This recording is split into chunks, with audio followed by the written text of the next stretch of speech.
सुप्रभात विद्यार्थियों, आप सबका स्नातकोत्तर उत्तरार्ध की कक्षा में पुनः स्वागत है। हम नैष्ठीय चरितम महाकाव्य पढ़ रहे थे, उसमें हमने 7 श्लोक पढ़ लिए हैं। आज हम 8वां श्लोक का अध्ययन करने जा रहे हैं। यह 8वां श्लोक इस प्रकार है।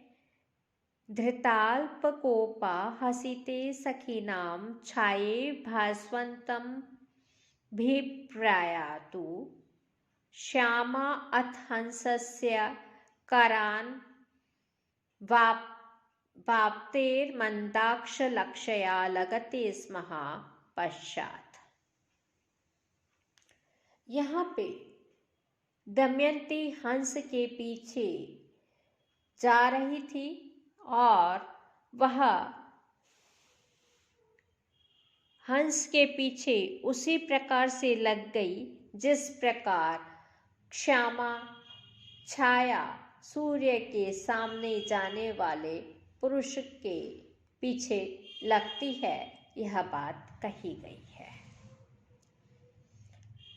अथ सखी नाम, इसके पश्चात सखियों के हसीते हंसने पर, घृताल्पकोपा कुछ कोप करने वाली, भास्वंतम अर्थात सूर्य के, अभिप्रयातु सम्मुख जाने वाले की, छाया एवं छाया के समान, श्यामा अर्थात यौवनवती दमयंती, करान वाप्ते हाथ से हंस को न पाने से।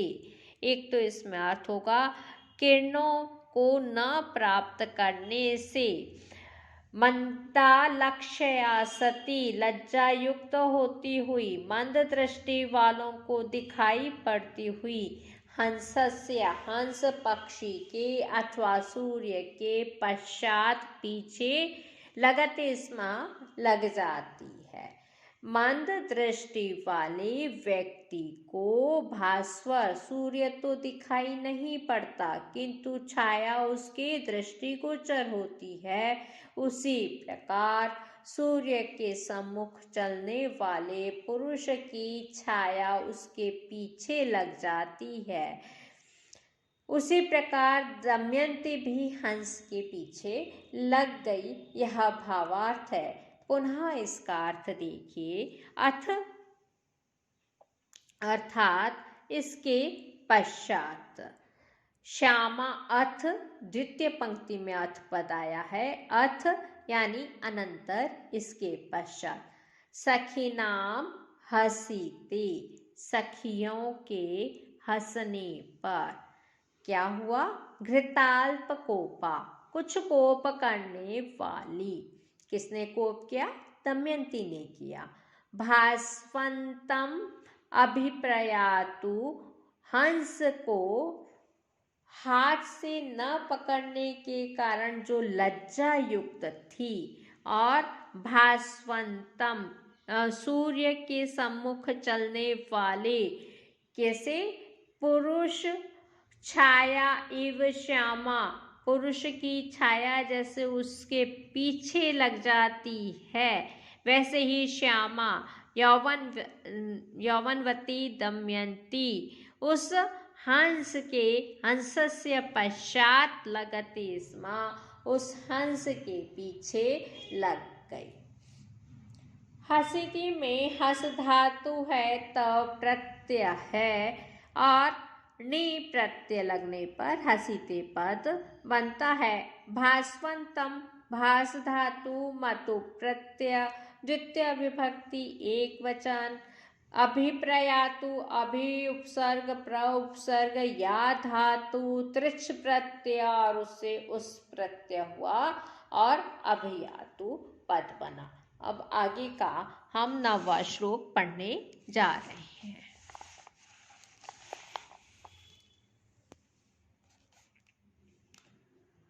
शस्ता न हंसाभिमुखी तदेयं यात्रेति ताभिश्छलहास्यमाना, साह स्मः नैवा शकुनी भवेन मे भावी प्रिया वेदक एष हंसः। दमयंती हंस के सम्मुख यात्रा को शुभ शकुन बता रही है। यह इस पद्य में वर्णन किया गया है। तवेयम, यहाँ से हम देखेंगे इसका अर्थ तव इयम, तुम्हारी यह हंसाभिमुखी, हंस के सम्मुख अथवा सूर्य के सम्मुख यात्रा शस्ता न इति, जो यात्रा है, गमन करना है, वह प्रशंसनीय, शस्ता अर्थात प्रशंसनीय न नहीं है। ताभी, सखियों के द्वारा, छल हास्यमाना, छल से उपहास की जाती हुई, सा वह दमयंती, भावी प्रिय वेदक, आगामी प्रिया का सूचक है। एष हंसः, यह हंस, माँ में, मेरे लिए, न अशकुनी भवेत, अब शकुन नहीं होगा, इति आह स्मः, ऐसा कहा। यहाँ पे यह कहा जा रहा है कि सखियां दमयंती का उपहास करती हैं और वह उसे हंस के पीछे जाने के लिए मना करने के उद्देश्य से कहती है कि हंस के सम्मुख जाना प्रशंसनीय नहीं है। सूर्य के, हंस के यहाँ पे दो अर्थ हैं, एक है हंस पक्षी और दूसरा है सूर्य।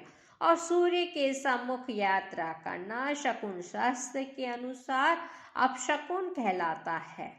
यहाँ पे दमयंती अपने सखियों के मत का विरोध करते हुए कहती है, ये हंस के पीछे जाना मेरे लिए अपशकुन नहीं अपितु शकुन होगा, आगामी प्रिया के सूचक है यह हंस, इसलिए यह मेरे लिए अपशकुनी नहीं है अपितु शुकनी होगा। यहाँ हंस शब्द का अर्थ हंस पक्षी और सूर्य दोनों है। सखियों के कहने का तात्पर्य यह है, हंस अर्थात सूर्य के सम्मुख यात्रा करना प्रशंसनीय नहीं है। इस पर दमयंती उत्तर देती है कि आगामी में यह अप्रिया का सूचक यह हंस मेरे लिए अपशकुनी नहीं है अपितु शकुन है, शुभ चिन्ह ही है। इस पद्य में श्लेष, वक्रोक्ति, अपनहुति अलंकार है।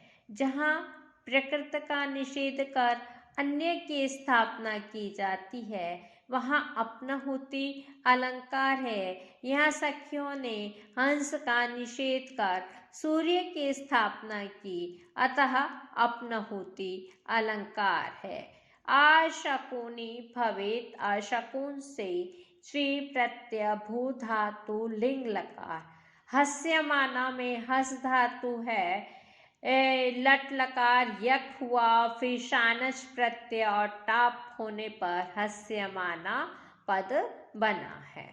अब आगे हम 10वां श्लोक पढ़ते हैं। हंसो अप्यासौ हंस गते सुतत्यः पुरः, पुरश्चारु चलत बभासे, वैलक्ष्य हेतोर्गति में तद्यामग्रे अनुकृत्योपसन्निवोच्चै। असौ हंसः, यवः हंस भी, अपि भी, हंस गति यानी हंस के समान गति वाली, सुदत्या सुंदर दांतों वाली दमयंती के पुरः आगे आगे चलन चलता हुआ, वैलक्ष्य हेतु लज्जित करने हेतु, एतदी याम इसकी दमयंती की गतिम गति का अनुकृत्य अनुगमन कर, उच्चई उपसन एवं मानो अत्यधिक उपहास करता हुआ सा बभा से सुशोभित हुआ। वह हंस भी हंस के समान गति वाली सुंदर दांतों वाली दमयंती के आगे आगे चलता हुआ उसे लज्जित करने हेतु उसकी गति का अनुगमन कर मानो अत्यधिक उपहास करता हुआ सा सुशोभित हुआ। दमयंती की चाल हंस के समान सुंदर थी।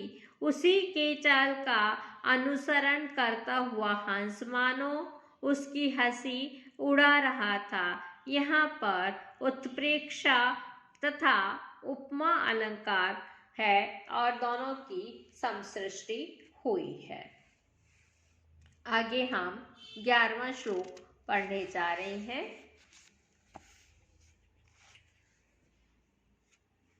पदे पदे भाविनी भाविनी तम यथा कर प्राप्यम वे अवैति नूनम तथा सखेलम चलता लतासु प्रतार्य तेना आचक्रिशे कृशांगी। भाविनी अर्थात हंस को पकड़ने की ही मन से भावना भाती हुई। भाविनी भावना भाती हुई। यहाँ भावना है हंस को पकड़ने की। हंस को पकड़ने की ही मन से भावना भाती हुई कृशांगी दुर्बल अंगों वाली दमयंती।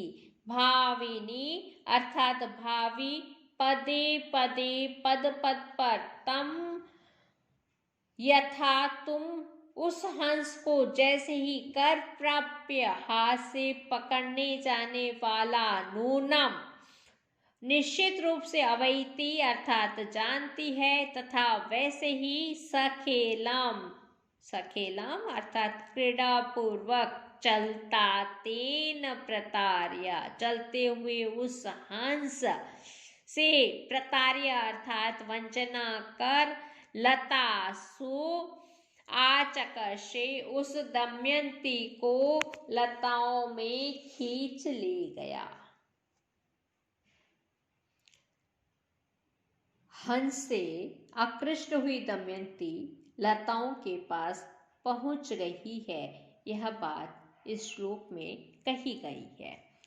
दमयंती हंस को पकड़ना चाहती थी, इसलिए पद पद पर उसे यह आशा रहती कि वह हंस निश्चित रूप से अब मेरे हाथ में आ जाएगा। इस प्रकार क्रीड़ा पूर्वक चलता हुआ हंस कुछ दूर लताओं में दमयंती को खींच ले गया।